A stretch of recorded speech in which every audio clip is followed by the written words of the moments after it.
के जैसे तपा दिया है। गर्मी में छत दीवार आग फेंक रहा है, घर में चूल्हा लगाना जरूरी था क्या? दंदनाती गर्मी से परेशान कलावती कुड़कुड़ाते हुए चौखट पर जाकर बैठ जाती है। तभी पसीने से तर तर रोटी बेलते हुए सरिता आग बबूला होकर, जैसे कि हम दोनों बहू को तो शौक लगा है तेरी चिलचिलाती गर्मी में चूल्हे के आगे बैठने का। सरिता शांत हो जाओ, ऐसे गुस्सा नहीं करते। जेठानी जी गुस्सा तो आएगा ही। माँ जी जानती हैं कि ससुर जी, जेठ जी, ललित दोपहर के टाइम में रोटी खाने आते, ऊपर से तीनों को चूल्हे की गर्म रोटी खानी है। किसी दिन ठंडी रोटी दे दो तो 36 नखरे दिखाते। मेरा दम निकल रहा है जेठानी जी, आप ये भूसी क्यों झोंक रही हैं?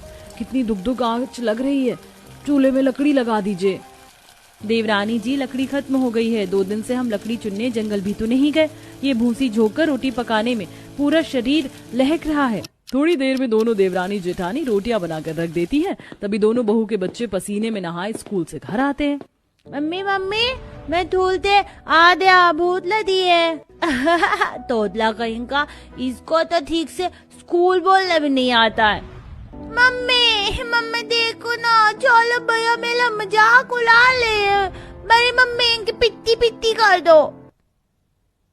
मोनू तुम सौरभ भैया की बात मत सुनो, तुम तो अच्छे बच्चे हो। चलो तीनों जल्दी से स्कूल ड्रेस चेंज कर लो, हम खाना निकालते हैं। ठीक है मम्मी। स्कूल की वर्दी बदलकर तीनों बच्चे जैसे खाने के लिए बैठते हैं तभी बिजली कट जाती है। अरे यार इस बिजली को भी अभी कटना था। मम्मी मम्मी मुझको इतनी गर्मी में खाना नहीं खाया जाएगा, जब लाइट आएगी तभी खाऊंगा। देखो पसीने भी आ रहे हैं। हाँ मैं भी नहीं खाऊंगी, मुझको भी गर्मी लग रही है। लाइट कट जाने के चलते तीनों बच्चे खाने से मना कर देते हैं। तब कलावती पिनकते हुए कहती है, हे भगवान, नखरे दिखाने में बिल्कुल अपनी माँ पर गए हैं तीनों के तीनों, जैसे कि धन्ना सेठ के परिवार में पैदा हुए हैं। कहो तो अभी तीनों के लिए जनरेटर लगवा दूं या शाही मेज बिछवा दूं, पर तब तीनों एसी की ठंडी ठंडी हवा में लपर लपर करके खाना। माँ तुम भी क्या छोटी छोटी बात पर गुस्सा करने लगती हो? गर्मी का मौसम है, बच्चों का अभी खाने का मन नहीं तो बाद में खा लेंगे। ज्यादा अपने भतीजा भतीजी की पक्षदारी मत कर विभा, और यहाँ आकर पंखा हाँक। जरा गर्मी से कितना पसीना चू रहा है। तौबा तौबा, 2-4 दिन से कितना घमस भरा मौसम कर रखा है। पीट पीट कर आंधी बारिश हो जाती है तो मौसम थोड़ा ठंडा हो जाता। बच्चों मैं तुम्हें हाथ पंखा करती हूँ, चलो खाना खा लो, दादी गुस्सा करेंगी। कलावती के खड़ूस स्वभाव से सहम कर तीनों बच्चे पसीने में लथपथ निवाला निगलते हैं। तभी एक लाल चींटी मोनू को काट लेती है। आई मम्मी आई मम्मी मम्मी मुझे चींटी ने काट लिया। मोनू बेटा हाथ को मसल मत, नहीं तो लाल पड़ जाएगा। और ये घर में चींटी कहाँ से लग गई? बहू तुम दोनों घर को इतना चमका कर जो रखती हो, इसीलिए चींटी लग गई होंगी। साफ सुथरे से तो रहना नहीं होता, देह चोर कहीं की। तभी सरिता चींटियों के झुंड को जमीन के दरारों में से बाहर निकलते देखती है और भड़क जाती है।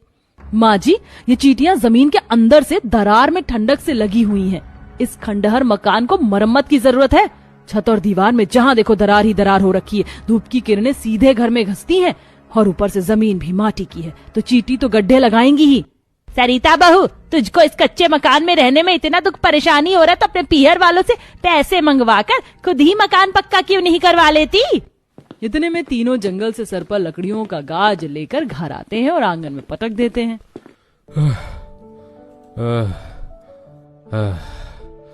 अरे जंगल से घर तक लकड़ी लाने में ही शरीर झुकर गया है। हाय हाय, इतनी गर्मी में लकड़ी बेचकर रोजी रोटी कमाने के लिए आधा दिन तो जंगल से लकड़ी काटने में खर्च हो जाता है। आधा दिन तो लकड़ी काटने में निकल जाता है, फिर भी दोपहर हो जाती है। रोटी खाते खाते 2-3 बज जाते हैं। फिर लकड़ी लेकर बाजार में बेचने जाओ, उसमें भी 50-100 रुपए से ज्यादा की लकड़ी बिकती नहीं है। अरे ललित बेटा इतनी चिंता मत लिया कर, भगवान की दया से किसी तरह उतनी आमदनी में भी अपने परिवार का पेट तो भर तो रहे हैं। चलो चलकर खाना खाते हैं। पसीने में लथपथ जैसे ही तीनों मकान में आते हैं तो लाइट कटी देखकर अखिलेश, आज फिर से घर में लाइट नहीं है क्या? भैया लाइट काफी देर से गई हुई है, अभी तक लाइट नहीं आई। अरे जब भी देखो दोपहर के टाइम में ही लाइट कटी रहती है। कभी कभी तो ऐसा लगता है कि हम महीने के 5 रुपए बेफिजूल के बिजली बिल दे रहे हैं। रोज पसीने पसीने होकर रोटी खानी पड़ती है। पापा जी आप दोनों का खाना निकालूं? मकान के अंदर इतनी दमक देखकर खाने का मन तो नहीं कर रहा। 2 रोटी निकाल दे बस। रजनी सरिता रसोई में से तीनों के लिए थाली लगाकर ले आती हैं। वहीं विभा हाथ पंखा कर रही होती है। तभी रोटी खाते हुए ससुर को कंकर पड़ता है। अरे बहू, आज की रोटी बड़ी किन सी लग रही है। रोटी बनाने से पहले आटा नहीं छाना था क्या? चाला था पापा जी, बगैर आटा चाले रोटी नहीं बनाते, मगर रसोई की दीवार से बहुत ज्यादा मिट्टी निकल रही है, वही झड़ गई होगी। जब पता है कि रसोई की दीवार में से मिट्टी निकलती रहती है तो चूल्हा दीवार में सटाकर खाना बनाना जरूरी है क्या? थोड़ा दूर करके बनाना। जी ठीक है। रोटी किनकिन होने के चलते किसी तरह तीनों आधी एक रोटी खाकर लकड़ी बेचने के लिए बाजार में चले जाते हैं। वहीं दोनों बहुएं बांस की बिनी हुई लकड़ी की टोकरी को सर पर उठाकर ईंधन जुटाने के लिए जाने लगती हैं। विभा, हम लकड़ी चुनने के लिए जंगल जा रही हैं। शाम के चूल्हा चौका के लिए एक भी लकड़ी नहीं है। जी भाभी, आप दोनों जाइए। तभी मोनू सरिता का आंचल पकड़ते हुए भोलेपन से कहता है, मम्मी मम्मी, मैं भी आपके साथ जंगल चलूंगा। जब तक आप और बड़ी मम्मी पेड़ की लकड़ी इकट्ठा कर लेना, मैं पेड़ की ठंडी ठंडी हवा खा लूंगा। मोनू बेटा, तुम घर पर ही रहो। बाहर लावा जितनी गरम गरम लू चल रही है, लू लग जाएगी। नहीं नहीं मम्मी, मैं भी आपके साथ चलूंगा। यहाँ लाइट भी कटी हुई है, कम से कम हम थोड़ी देर पेड़ की ठंडी ठंडी हवा खा लेंगे और खेल भी लेंगे। सौरभ भैया, कोमल दीदी, आप दोनों भी बोलो ना। चाची, मम्मी प्लीज, आप दोनों हमें भी ले चलिए, हम आपको परेशान नहीं करेंगे, चुपचाप से खेलेंगे बस। देवरानी जी, ये तीनों नहीं मानने वाले, हमारे साथ जाकर ही रहेंगे। ले चलते हैं, थोड़ी शरीर में ताजी ताजी हवा लग जाएगी। कुछ ही देर में दोनों बहू अपने बाल बच्चों को लेकर जंगल के भीतर जाती हैं, जहां एक लाइन से मोटे मोटे तने वाले झमाट लकड़ियों से लदे हुए पेड़ थे, जिससे झरझर ठंडी ठंडी हवा बह रही थी। पेड़ों से सूखे सूखे पत्ते टूटकर गिरे हुए थे। वहीं दो लकड़हारे, जिसमें एक शीशम की लकड़ियों को काट कर नीचे गिरा रहा था, वहीं एक लकड़हारा देवदार के पेड़ की लकड़ियां काट काट कर नीचे गिरा रहा था। हाँ, कितनी ठंडी ठंडी हवा है। माँ, काश के हमारा जंगल के अंदर होता तो रोज रोज बर्फ जितनी चिल्ड हवा खाने तो मिलती, कितना मजा आता। इसमें कौन सी बड़ी बात है, मैंने तो पहले से ही जंगल में लकड़ी का अपने लिए घर बना रखा है। सच्ची बच्ची में साहब भैया, फिर तो मुझको भी अपना घर दिखा दो। तभी सौरभ एक मोटे से कटे तने वाले पेड़ को देखता है, जो कि अंदर से सूखा खोखला था, जिसके अंदर गिलहरी और उसके बच्चे उछल कूद कर रहे थे। मोनू, वो सूखी लकड़ी वाला पेड़ दिख रहा है, वही मेरा घर है। आपका लकड़ी वाला घर तो बहुत सुंदर है, चलो उसमें छुपन छुपाई खेलते हैं। तुम दोनों भाई छुपन छुपाई खेलो, तब तक हम लकड़ी चुन लेते हैं। ज्यादा दूर मत जाना, ठीक है? दोनों बहुएं सूखी लकड़ियों को चुनने लगती हैं। तभी उसी पेड़ के पास आ जाती हैं जहां कटाई चल रही थी। अरे बहन जी, कहीं और जाकर लकड़ियां चुन लो, दिखता नहीं क्या ये लकड़ी काट रहे हैं? पर भाई साहब, इन पेड़ों की डाली तो कितनी हरी हरी है, फिर आप इसे काट क्यों रहे हैं? गर्मी का मौसम है, जंगल में जितने पेड़ रहेंगे इतनी ठंडक बनी रहेगी। अरे बहन जी, हमें पर्यावरण विभाग की तरफ से आदेश मिला है पेड़ काटने का। वैसे भी पेड़ की डालियों की जितनी छटाई करो उतनी बढ़ जाती हैं। भैया जी, आप इन लकड़ियों का क्या करेंगे? अगर आपके काम में नहीं लगेंगे तो हमें दे दीजिए। हाँ हाँ, बिल्कुल ले जाइए बहन जी। वैसे भी हमें तो लकड़ी को उठाकर फेंकना था। धन्यवाद भैया जी। देवरानी जी, चलो जल्दी जल्दी से लकड़ी को बीन लेते हैं। पर रजनी भाभी, इन हरी भरी लकड़ियों का करेंगे क्या? चूल्हा जलाने में तो सूखी लकड़ी लगती है। देवरानी जी, शीशम की लकड़ी बहुत ही ठोस और मजबूत होती है, इसका पटरा चटाई बना सकते हैं, कुछ तो जरूरत की चीज घर में लग जाएगी। अरे वाह जेठानी जी, आपने क्या हाई वोल्टेज जुगाड़ू दिमाग पाया है, इतना बढ़िया बढ़िया जुगाड़ लगा लेती हो। तब दोनों बहू अपने साथ लाई बांस की टोकरी में सारी लकड़ी को बटोर कर लाने लगती हैं। लकड़ियां चुनने में ही सांझ हो गई, अभी तो घर चलकर खाना पीना भी बनाना है। जेठानी जी, चलकर आज आंगन में चूल्हा डालेंगे, नहीं तो मकान के अंदर घमस मच जाएगी, सोया भी नहीं जाएगा। वो तो ठीक है, लेकिन ये बच्चे कहाँ चले गए? सौरभ, कोमल, मोनू, कहाँ हो तुम तीनों? मम्मी मम्मी, हम यहाँ बैठे हैं, ऊपर देखो। अरे, तुम तीनों इतनी ऊंची डाली पर क्यों जाकर बैठे हो? पेड़ की डाली कच्ची होती है, टूट जाएगी तो गिर जाओगे। मम्मी मम्मी, ये लकड़ी बहुत ही मजबूत है, इतनी मजबूत है कि घर भी बन सकता है। ये बच्चे भी ना कुछ भी बोलते हैं। चलो नीचे आओ, घर चलना है। कुछ देर में बहुएं उस घने जंगल को पार करते हुए घर जाने लगती। तभी सरिता एक पेड़ के ऊपर लकड़ी का घर टिका हुआ देखती है, जहां तक जाने के लिए सीढ़ियां भी लगी हुई थी। जेठानी जी वो देखिए, उस पेड़ पर किसी ने लकड़ी का घर बना रखा है। रजनी भी आंखें जमा कर उस लकड़ी के पेड़ घर को देखने लगती है। पता नहीं इतने ऊंचे पेड़ पर किसने लकड़ी का घर बसाया होगा, लेकिन ठंडी ताजी हवा खूब खाते होंगे। इस जंगल में ठंडक भी तो भरी है। जल्दी जल्दी घर लौटकर दोनों बहू खाना बनाकर सबको खिलाती हैं। वहीं तीनों कमाने वाले थोड़ी ही लकड़ी बेच कर आते हैं। ये लो कलावती, आज केवल 70 रुपए की कमाई हुई है लकड़ी बेचकर। आज तो आपने 150-200 रुपए देने को कहा था, ये 70 रुपए दे रहे हैं। पता भी है बनिए ने आटे दाल का भाव भी बढ़ा दिया है। इतने थोड़े पैसों में मुझसे घर की खर्ची नहीं चलेगी। तुम खुद ही ले आओ सामान, ऊपर से उधार के लिए टोकता है। माँ, अरे तुम बाबूजी पर गुस्सा क्यों कर रही हो? हम तीनों से जितना बन पड़ रहा है तो कर तो रहे हैं। अब ठंड के मौसम में लकड़ी ज्यादा बिकती है तो घर का खर्चा चलाकर तुम्हें पैसे भी देते हैं, लेकिन गर्मी में कोई लकड़ी नहीं खरीदता तो क्या करें? माँ भैया आप दोनों चुप हो जाइए। सबके खाने के बाद रजनी जमीन पर चटाई बिछा देती है और पूरा ससुराल गर्मी में एक लाइन से लेट जाता है। भीषण गर्मी से जमीन जलते हुए ज्वालामुखी जितनी खौल रही थी। ओहो, ये जमीन भी कितनी भभक रही है। इतनी सुलगती जमीन पर तो नींद आना भी मुश्किल है। काश के हमारे भी घर में पलंग लगा होता तो गर्मी में सब पलंग पर सोते।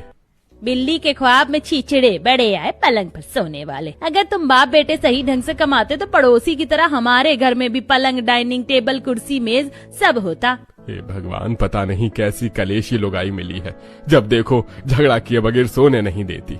जा रहा हूँ बेवा बेटी, मेरी खटिया बाहर बिछा दे। मकान के अंदर तो गर्मी ने भी नाक में दम कर रखा है। जी बाबा, मैं अभी बिस्तर कर देती हूँ। विभा कुछ देर में आंगन में खटिया चादर बिछा देती है, जहाँ पेड़ पौधों के पत्ते हिलडुल रहे थे और ठंडकपन था। अगले दिन दोनों बहू घरेलू कामकाज निपटाकर जंगल से लाई हुई लकड़ियों की पतली पतली छाल निकालकर चटाई बनाती हैं। अरे बहू, तुम दोनों इतनी देर से क्या बना रही हो धूप में?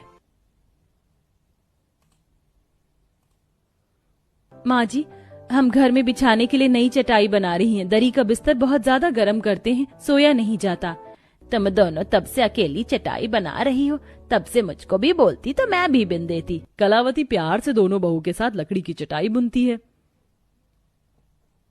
जेठानी जी, आप माँ जी के साथ लकड़ी की चटाई बनवा लीजिए, तब तक मैं पटरा और कुर्सी बनाती हूँ। सरिता लकड़ी को ठोक ठोक कर बहुत ही मजबूत सा बैठने के लिए पटरा बना लेती है, जिसे देखकर विभा, अरे वाह भाभी, आप तो लकड़ी का सामान बनाने में बड़ी माहिर निकली। कितना मजबूत पटरा बनाया। पता है बाजार में ये 300 से 400 रुपए का बिकता है। मैंने तो बस घरेलू इस्तेमाल के लिए बना दिया। अभी तो कितनी सारी लकड़ी बच रही है। रसोई के सारे मसाले दानी के डिब्बे ऐसे ही बिखरे रहते हैं। क्यों ना मैं लकड़ी का तखत बना के मसाले सजा दूं, रसोई थोड़ी अच्छी लगेगी।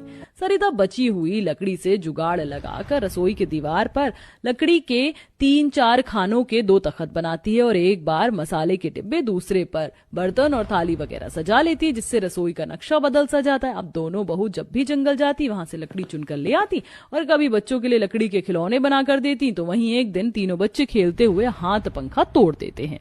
ये क्या किया तुम तीनों ने? हम दोनों यहाँ घर में एक एक सामान जुगाड़ लगा कर जोड़ने में लगी रहती है और तुम तोड़ने में तुले रहते हो। मम्मी, हमने जानबूझकर नहीं कर, देखो ये पंखा खुद ही निकल गया। भाभी, इस पंखे की डंडी कल से ही निकली पड़ी थी और वैसे भी खरीदा हुआ पंखा था, कितना चलता। इस बार दोनों बहू लकड़ी चुनने जंगल जाती हैं तो बांस की पतली पतली डालियों को पंखे की डंडी बनाने के लिए तोड़ती हैं और वहीं शीशम के पेड़ की थोड़ी लकड़ी काट कर घर लेती हैं, जिसे अब वह एक बार में 4-5 लकड़ी के पंखे तैयार कर देती हैं।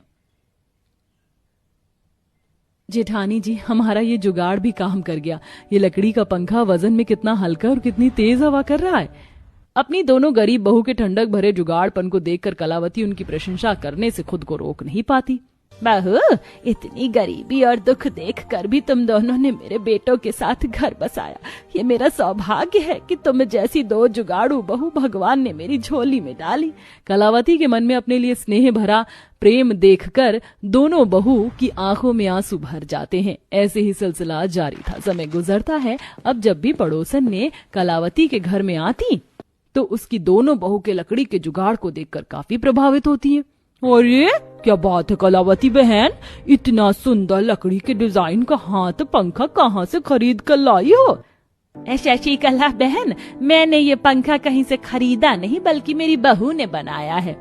अरे वाह, तुम्हारी बहू के जुगाड़ का तो जवाब नहीं। आजकल की बहू तो बस खर्चे पर खर्च करना जानती है, चीज सामान जुगाड़ तो उनको आता नहीं है। वैसे तुम किस्मत वाली हो बहन, जो इतना दुख काट कर भी तुम्हारी दोनों बहू रह गई इस कच्चे मकान में। अब किसी तरह अपना मकान पक्का करवा ही लो, मुझे तो दरवाजे तक घमस लग रही, पता नहीं तुम लोग कैसे सोते हो। शशिकला इतना कहकर चली जाती है, पर अभी गरीब ससुराल वालों को और भी कष्ट काटना बाकी था। तभी एक दिन, सुनिए सुनिए जरा, क्या ये जगमोहन जी का घर है? हाँ हाँ, मैं ही जगमोहन हूँ। क्या बात है? देखिए, आप लोगों को ये मकान खाली करना पड़ेगा, क्योंकि इस जमीन पर से रोड निकलेगी और वैसे भी ये जमीन सरकार की है। ये सुनते ही बेचारे गरीब ससुराल वालों के पैरों तले जमीन खिसक जाती है। क्या बच्चे, क्या बूढ़े, क्या बड़े, सबकी आंखों से झरझर आंसू बहने लगते हैं। मम्मी, बुआ, पापा, क्या ये अंकल हम लोगों को हमारे घर में से निकाल देंगे? हम कहाँ जाएंगे इतनी गर्मी में? नहीं बेटा, कोई भी हमारे घर में से हम लोगों को ऐसे नहीं निकालेगा। साहब, भगवान के लिए हमारा मकान मत उजाड़ो, हमारे पास कोई दूसरा सहारा भी नहीं है। पेट काट काट कर एक एक पैसा जोड़ जोड़ कर हमने ये थोड़ी सी जमीन खरीदी थी। सरकार हमसे ये छीन लेगी तो हम कैसे जिएंगे, कैसे खाएंगे? देखिए, मुझे आपसे हमदर्दी है, लेकिन मैं कुछ नहीं कर सकता क्योंकि ऊपर से ऑर्डर है। ना चाहते हुए भी गरीब ससुराल वालों को भयंकर गर्मी के मौसम में घर छोड़ना पड़ता है। सब भीषण गर्मी में रोड पर दर दर भटकने लगते हैं। बच्चों के पैर में छाले पड़ जाते हैं। अरे, ये रोड तो अंगारे की तरह से सुलग रही है, कदम उखड़ गए हैं, अब नहीं चला जाएगा। भगवान भी क्या इम्तिहान ले रहा है। दोनों भाई कई जगह किराए पर कमरा मांगते हैं, लेकिन बगैर पैसे के कोई कमरा नहीं देता। थक कर पूरा परिवार जंगल में आसरा लेने आते हैं, जहां सबकी नजर अंदर जाते हुए मोटे घने तने वाले पेड़ पर जाती है, जिस पर लकड़ी का घर टिका था। वो देखिए सब लोग, उस पेड़ पर लकड़ी का घर टिका हुआ है, उसी में चलते हैं। पूरा ससुराल छाले पड़े कदमों से किसी तरह सीढ़ी चढ़कर उस लकड़ी वाले घर में आ जाते हैं, जहां काफी ठंडक थी। पेड़ों के पत्तों से झरझर हवा अंदर आ रही थी। इस लकड़ी के घर में तो एकदम बर्फ जितनी ठंडक है। भगवान की दया से सर पर छत तो आई। आप लोग बैठिए, हम कुछ खाने का जुगाड़ करती हैं। दोनों बहू लकड़ी की सीढ़ियों से नीचे उतरकर जंगल के घने हिस्से में आती हैं, जहां उन्हें पेड़ पर पके पके केले लदे दिखाई देते हैं। बगल में खजूर के पेड़ पर खजूर पककर पीले होकर चू चुके गिर रहे थे। तभी बंदर केले के गुच्छे गिराता है। जेठानी जी, इस जंगल में तो मीठे मीठे फलों का बगीचा भी है। हम इतने वक्त से लकड़ी चुनने के लिए जंगल में आते थे, लेकिन कभी ध्यान ही नहीं दिया। चलो इन मीठे मीठे फलों को चुन लेते हैं।